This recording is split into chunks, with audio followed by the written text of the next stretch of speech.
Halo semuanya, hari ini saya akan ceritakan film tukang yang terjebak di antara dua pintu siklus mati dan tidak bisa keluar. Tukang yang terjebak di ruang siklus mati. Awal cerita, tukang reparasi dengan terampil memperbaiki kunci akses. Dia menekan kata sandi untuk membuka pintu dan ingin pergi. Tapi begitu dia keluar, dirinya kembali muncul dari pintu belakang. Ini adalah tampilan yang persis sama. Kemudian dia berhenti di sini dan mencari tahu apa masalahnya. Dia berbalik dan pergi melalui pintu belakang. Ini aneh untuk melihat diri sendiri lagi. Dia menutup mulutnya dan tidak percaya dengan semua ini. Dia mengulang menekan kata sandi lagi, dan itu masih terjadi. Pintu depan dan belakang akan muncul diri sendiri. Ini sedikit aneh, apakah ada masalah dengan pintu?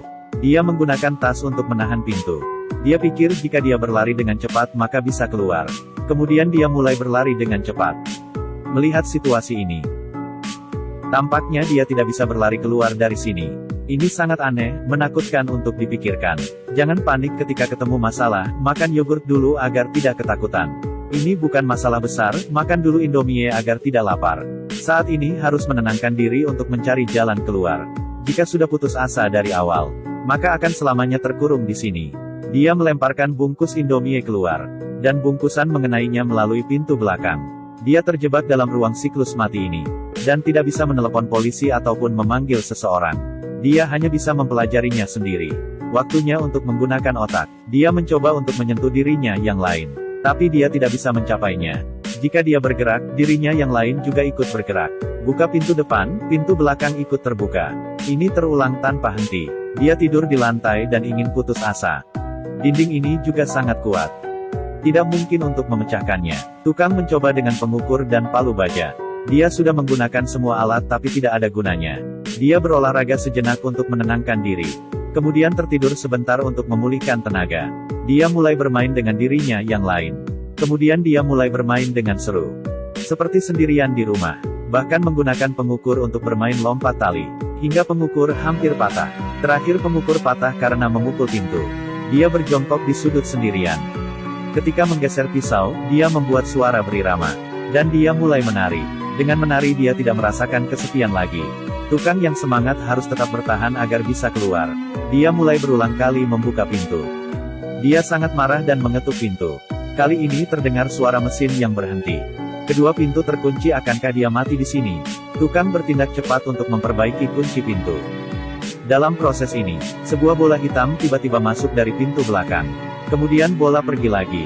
Sesudah tukang memasang alur listrik, sebuah cahaya berenergi tinggi tiba-tiba muncul di dinding, dan mengeluarkan suara ledakan. Tegangan yang sangat tinggi hampir membutakan matanya.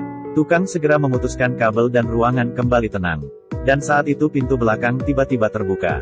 Dua orang membawa wanita aneh dan pergi dengan cepat. Apa yang terjadi? Ada banyak pertanyaan dalam pikirannya. Dia segera mengikuti orang-orang itu keluar. Kali ini dia kembali terkurung di ruang siklus mati. Awalnya emosinya sangat stabil, tapi saat dia melewati kesempatan ini, tiba-tiba dia menjadi sangat emosi. Dia menangis dan tertidur di atas lantai. Di dalam mimpi, dia berhasil keluar dari pintu depan. Tapi saat dia terbangun dia masih terkurung di ruangan ini. Tidak boleh menyerah, dia mulai melakukan meditasi. Tenangkan diri dan berpikir tentang apa yang harus dilakukan. Kemudian dia berjongkok di depan pintu. Sangat menakutkan jika terjebak di dalam sini sendirian. Jika ada buku atau handphone, setidaknya tidak membuatnya putus asa. Kapan tukang ini bisa keluar? Semuanya dikarenakan memperbaiki kunci. Dia mulai sibuk lagi. Dari dalam ruang terdengar suara yang aneh. Kemudian pintu tiba-tiba terbuka. Sejumlah makhluk tak terlihat berjalan masuk. Tukang itu bersembunyi di belakang pintu dan berhasil selamat. Sebagai tukang, dia memutuskan untuk memperbaiki kunci. Tak disangka dirinya yang lain muncul dari belakang pintu. Keduanya terdiam seketika. Orang itu langsung pergi, tapi dia masuk kembali dari pintu depan. Tukang menahan pintunya dan ingin berbincang.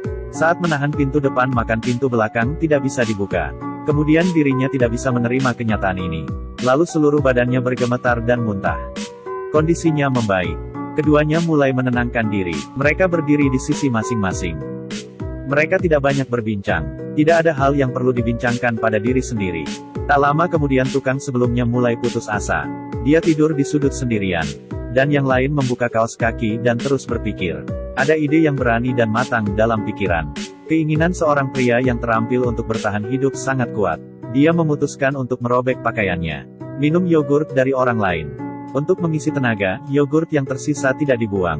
Dia menuangkannya ke celana. Dia melemparkan pakaiannya keluar dari pintu depan dan mengikatnya ke kabel. Tangan kanan menarik pakaian di pintu belakang.